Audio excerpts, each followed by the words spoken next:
Halo, terima kasih sudah mengklik video dan selamat datang di Zero Point. Di video kali ini bakal membawa kamu ke sisi tergelap dari Meksiko tentang ratusan perempuan yang dibunuh hanya karena mereka perempuan. Fenomena ini disebut femisida dan Meksiko jadi salah satu negara dengan angka tertingginya. Jadi guys, sebelum kita lanjut ke cerita berikutnya, ambil posisi paling nyaman dan jangan lupa siapkan minuman dan cemilan.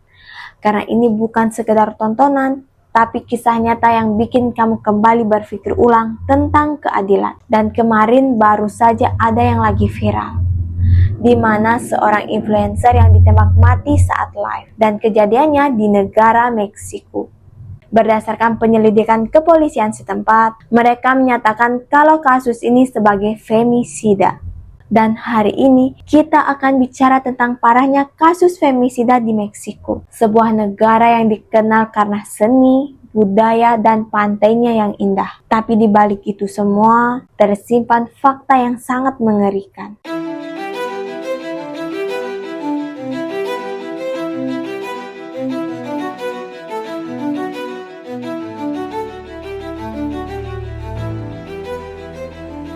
Jadi, apa sih itu femisida? Femisida adalah pembunuhan terhadap perempuan yang dilakukan karena alasan gender. Artinya korban dibunuh bukan karena perampokan, bukan karena konflik biasa, tapi karena dia adalah seorang perempuan. Jadi motifnya biasa berkaitan dengan kekuasaan, dominasi, atau kebencian terhadap perempuan. Dalam banyak kasus, pelakunya bukan orang asing, tapi justru orang terdekat korban, seperti suami, pacar, mantan pasangan, atau bahkan anggota keluarga. Jadi pelaku merasa punya hak atas tubuh korban atau atas hidup korban, seolah perempuan itu milik pribadi yang bisa dikendalikan atau dihancurkan kalau berani melawan. Femisida pertama kali diperkenalkan tahun 1976 oleh seorang sosiolog dan feminis bernama Diana Russell dalam sebuah forum internasional di Brussels yang membahas kejahatan terhadap perempuan. Dan Meksiko memiliki catatan panjang tentang kekerasan terhadap perempuan. Salah satu kasus yang paling mencolok terjadi pada era 1990-an hingga awal 2000-an di sebuah kota perbatasan bernama Ciudad Juárez. Kota ini terletak di tepi sungai Rio Grande, berhadapan langsung dengan El Paso, Texas. Pada masa itu, ratusan perempuan dan anak perempuan dilaporkan hilang, dan sebagian besar kemudian ditemukan dalam kondisi telah tewas. Berdasarkan catatan investigatif, sekitar 400 perempuan menjadi korban pembunuhan di wilayah ini. Gelombang kekerasan ini mulai terekam secara luas sejak tahun 1993. Korban-korban tersebut seringkali mengalami penculikan, kemudian disiksa secara fisik dan seksual, lalu dibunuh secara brutal. Letak geografi Ciudad Juárez menjadi faktor risiko utama. Sebagai kota perbatasan, Juárez dipenuhi oleh pabrik-pabrik asing atau maquiladora yang mempekerjakan banyak perempuan dari kalangan ekonomi lemah. Sebagian besar korban adalah buruh pabrik yang bekerja dalam kondisi tidak aman dan rentan terhadap pelecehan, eksploitasi tenaga kerja, dan kekerasan seksual di tempat kerja menjadi pola yang berulang dalam kasus-kasus femisida di wilayah ini. Kombinasi antara ketimpangan sosial, minimnya pengawasan hukum, dan budaya impunitas membuat Ciudad Juárez menjadi simbol global dari krisis femisida di Meksiko. Menurut data dari INEGI, selama periode 1990-an hingga 2015, rata-rata terdapat sekitar 1.681 perempuan yang dibunuh setiap tahun. Namun sejak tahun 2016 hingga 2020, rata-rata jumlah korban pembunuhan perempuan mencapai sekitar 3.568 kasus per tahun. Itu berarti jumlah korban hampir 2 kali lipat dibandingkan periode sebelumnya. Kenaikan ini menunjukkan bahwa femisida bukan hanya persoalan kriminal, tapi juga cerminan dari krisis sistemik yang belum tertangani secara serius dan menjadikan masalah ini sebagai fenomena berkelanjutan yang sulit dikendalikan. Salah satu kasus femisida yang cukup menggemparkan masyarakat Meksiko yaitu terjadi pada awal tahun 2020. Terjadi pembunuhan terhadap seorang perempuan bernama Ingrid Escamilla, seorang perempuan berusia 25 tahun asal Puebla, Meksiko. Pada saat itu Ingrid tinggal bersama pasangannya, yaitu Eric Francisco Robledo Rosas, seorang pria berusia 46 tahun yang bekerja sebagai insinyur sipil. Mereka tinggal di kawasan Vallejo, kota Meksiko, dan telah menjalani hubungan selama 5 tahun. Pada tanggal 9 Februari 2020, terjadi pertengkaran di antara mereka. Pertengkaran itu dipicu oleh konsumsi alkohol dan berakhir dengan kekerasan yang ekstrim. Dan saat itu juga Eric menikam leher Ingrid hingga tewas. Setelah itu, ia memutilasi tubuh korban dan mencoba membuang bagian-bagian tubuh tersebut ke saluran pembuangan air. Tapi usahanya tersebut gagal. Dan yang lebih parahnya lagi, Eric kemudian membungkus sisa tubuh Ingrid ke dalam kantong plastik dan membuangnya di jalan. Anak laki-laki Eric yang memiliki spektrum autisme diduga menyaksikan kejadian itu secara langsung. Eric lalu menelpon mantan istrinya dan mengaku telah membunuh Ingrid. Mantan istrinya melaporkan kejadian itu ke polisi. Eric ditangkap di tempat kejadian dan langsung ditahan, namun kasus ini tidak berhenti di sana. Kemarahan publik meledak setelah foto-foto jenazah Ingrid yang telah dimutilasi viral di media sosial tanpa sensor dan tanpa izin keluarga korban. Masyarakat Meksiko mengecam keras tindakan tersebut. Akhirnya warga dan aktivis melawan balik dengan mengunggah foto-foto Ingrid semasa hidupnya, disertai tagar dukungan terhadap Ingrid. Setelah kejadian itu, Eric dijatuhi hukuman maksimal 70 tahun penjara. Ia diwajibkan membayar kompensasi kepada keluarga korban, termasuk biaya pemakaman dan kerugian moral. Kasus ini menjadi pemicu lahirnya undang-undang baru di kota Meksiko. Namanya yaitu Ley Ingrid. UU ini menetapkan hukuman penjara bagi aparat atau pejabat publik yang menyebarkan gambar atau informasi korban kejahatan secara ilegal. Kematian Ingrid mengguncang Meksiko dan membuka kembali luka besar bahwa femisida di negeri ini belum berhenti. Kemudian kasus yang paling terbaru dan viral adalah pembunuhan Valeria Marquez, seorang influencer cantik berusia 23 tahun asal Meksiko yang memiliki lebih dari 200.000 pengikut di TikTok dan Instagram.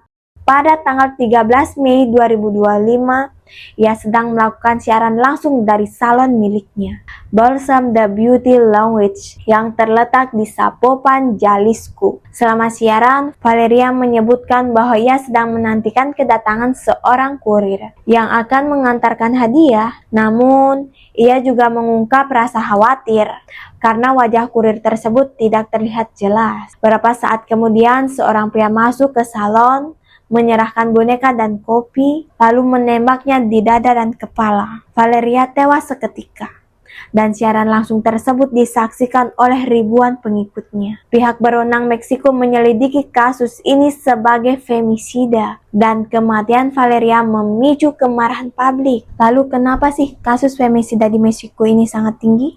Jadi ada banyak faktor yang saling berkaitan, dan parahnya faktor ini terus berkembang dari waktu ke waktu. Itulah sebabnya angka femisida di Meksiko bukannya menurun tapi justru naik setiap tahunnya. Faktor pertama adalah budaya patriarki dan masisme. Di Meksiko budaya ini bukan sekedar normal sosial. Ini adalah cara berpikir yang menempatkan laki-laki di posisi atas dan perempuan dianggap lebih rendah. Masisme mendorong laki-laki untuk menunjukkan kekuasaan melalui kontrol, kekerasan, dan dominasi terhadap perempuan. Sementara Marianisme menuntut perempuan untuk tunduk, berkorban, dan diam dalam menghadapi ketidakadilan. Kombinasi ini menciptakan lingkungan sosial yang membenarkan kekerasan terhadap perempuan. Data menunjukkan bahwa 70,1% perempuan di Meksiko pernah mengalami kekerasan dan 39,9% diantaranya berasal dari pasangan intim. Namun hanya sebagian kecil dari kasus tersebut yang dilaporkan atau ditindaklanjuti oleh pihak berwenang. Budaya impunitas ini memperkuat keyakinan bahwa pelaku kekerasan tidak akan dihukum. Akibatnya banyak perempuan yang hidup dalam ketakutan dan tidak mendapatkan perlindungan yang layak tanpa upaya serius untuk mengubah norma-norma gender yang merugikan ini. Selain budaya machismo yang masih kuat di Meksiko, ada faktor besar lain yang ikut memperburuk situasi. Meksiko adalah salah satu jalur utama dalam jaringan perdagangan narkoba di benua Amerika. Negara ini menjadi rute paling penting bagi kartel-kartel besar yang mengirim narkoba ke Amerika Serikat dan negara-negara lain. Dan di wilayah-wilayah yang dikuasai kartel, perempuan seringkali menjadi korban kekerasan. Mereka bisa dijadikan kurir paksa, diperdagangkan atau dibungkam jika dianggap membahayakan operasi kartel. Dalam konteks seperti ini, femisida bukan lagi sekedar soal domestik, tapi bagian dari konflik kekuasaan, kejahatan terorganisir, dan impunitas yang dibiarkan berlangsung. Femisida di Meksiko tidak hanya soal kekerasan berbasis gender, tapi juga soal ketimpangan sosial dan kemiskinan struktural. Korban femisida paling sering berasal dari kelompok ekonomi bawah, perempuan yang miskin, yang tidak punya pilihan, dan tidak punya perlindungan. Menurut data dari Observatorium Nasional Femisida, sebagian besar korban femisida adalah perempuan muda yang berusia di antara 15 hingga 25 tahun, yang tinggal di wilayah miskin dan bekerja di sektor informal. Kenapa mereka yang paling rentan? Karena mereka tidak punya akses pada perlindungan hukum yang layak, dan seringkali suara mereka tidak dianggap penting oleh aparat. Sementara perempuan dari keluarga miskin sering tidak tahu harus melapor kemana. Dan kalaupun mereka melapor, banyak yang tidak ditanggapi secara serius. Dalam banyak kasus, perempuan sudah pernah mengadukan ancaman, tapi tidak diberi perlindungan, hingga akhirnya dibunuh oleh pelaku yang sama. Salah satu contoh nyatanya adalah Maquiladora, pabrik asing yang berdiri di sepanjang perbatasan Meksiko Amerika Serikat. Lebih dari setengah pekerjanya adalah perempuan. Mereka direkrut karena dianggap lebih patuh, tapi kenyataannya lebih mudah dieksploitasi, upah rendah, dan jam kerja dipanjangkan tanpa jaminan keselamatan dalam perjalanan pulang atau pergi. Banyak korban femisida di Ciudad Juárez adalah buruh Maquiladora. Mereka hilang dalam perjalanan pulang dan ditemukan tewas beberapa hari kemudian. Pemerintah Meksiko telah mengakui femisida sebagai krisis nasional, namun upaya penanganannya masih menghadapi banyak tantangan. Salah satu langkah awal adalah pengesahan Undang-Undang Umum tentang akses perempuan terhadap kehidupan bebas dari kekerasan pada tahun 2007. Undang-undang ini bertujuan untuk mencegah dan menghapuskan kekerasan terhadap perempuan. Namun implementasinya seringkali tidak konsisten di seluruh negara bagian. Untuk meningkatkan respon terhadap kekerasan berbasis gender, pemerintah juga menerapkan mekanisme hukum khusus di Meksiko.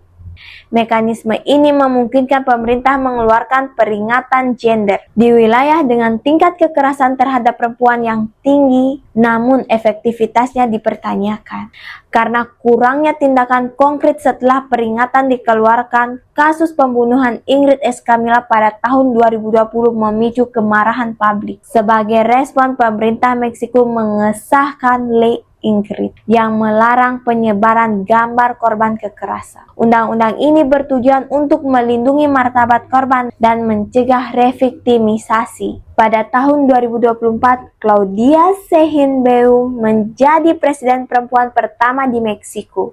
Ia mengumumkan reformasi untuk memperkuat hak-hak perempuan, termasuk jaminan konstitusional atas kesetaraan upah dan kebebasan dari kekerasan. Namun, implementasi reformasi ini masih dalam tahap awal dan menghadapi berbagai hambatan. Meskipun berbagai upaya telah dilakukan, tantangan besar tetap ada. Kurangnya pelatihan aparat penegak hukum dalam perspektif gender dan budaya impunitas menghambat penegakan hukum yang efektif. Banyak kasus femisida yang tidak ditangani dengan serius menyebabkan kepercayaan publik terhadap sistem hukum menurun. Secara keseluruhan, meskipun ada kemajuan dalam kebijakan dan legislasi, implementasi yang lemah dan kurangnya akuntabilitas menghambat efektivitas upaya pemerintah dalam menghadapi femisida di Meksiko. Femisida di Meksiko bukan sekedar masalah sosial. Ini adalah krisis hak asasi manusia dan dunia tidak tinggal diam. Sejak awal tahun 2000-an, PBB telah menyatakan bahwa pembunuhan terhadap perempuan karena gender adalah bentuk paling ekstrim dari kekerasan berbasis gender. Pada tahun 2013, Majelis Umum PBB mengesahkan Resolusi 64/191. Isinya sangat tegas. Setiap negara harus mencegah dan menghukum femisida dan mengembangkan sistem perlindungan bagi korban kekerasan berbasis gender. Resolusi ini bukan hanya soal seruan moral, tapi komitmen hukum internasional yang mengikat. Pada tahun 2019, PBB bekerja sama dengan Uni Eropa meluncurkan program besar yaitu Spotlight Initiative dengan dana lebih dari 500 juta euro. Program ini fokus menghapuskan kekerasan terhadap perempuan di berbagai belahan dunia, termasuk di Meksiko. Spotlight mendukung reformasi hukum, pelatihan aparat, dan pendanaan untuk organisasi perempuan di akar rumput di negara-negara seperti Meksiko. Program ini juga menargetkan penghapusan femisida secara langsung dalam memperbaiki kebijakan anti kekerasan, melatih ribuan aparat pemerintah, dan memperkuat layanan hukum bagi perempuan korban kekerasan. Unwomen juga mendorong pengumpulan data resmi tentang femisida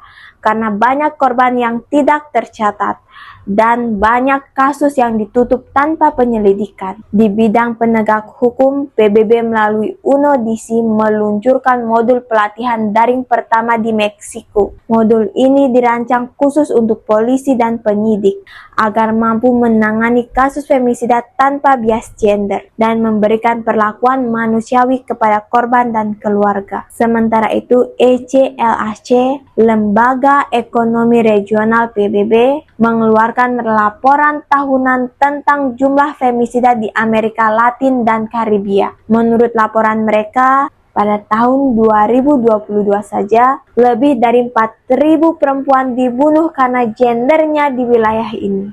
Dan Meksiko masih termasuk negara dengan angka tertinggi. Femisida bukan sekedar kejahatan biasa. Ini adalah cerminan dari sistem yang gagal melindungi separuh warganya. Dan Meksiko bukan satu-satunya. Negara lain pun bisa mengalami hal yang sama kalau kita membiarkan kekerasan dianggap normal. Dan kalau hukum terus membela pelaku bukan korban. Upaya internasional sudah ada. Undang-undang sudah dibuat, tapi tanpa perubahan nyata di tingkat bawah. Angka kematian perempuan akan terus jadi statistik dan terus bertambah. Yang kita butuhkan sekarang bukan lagi janji, tapi tindakan. Kalau kamu merasa topik ini penting, jangan cuma nonton dan diam. Klik like, share video ini ke teman-teman kamu, dan bantu sebarkan kesadaran soal femisida yang selama ini diabaikan. Tulis pendapat kamu di kolom komentar. Apa langkah yang paling nyata yang bisa kita lakukan untuk melindungi perempuan di sekitar kita? Terima kasih sudah menonton, sampai ketemu di video berikutnya. Dan ingat, jangan pernah anggap enteng kekerasan, karena diam berarti setuju.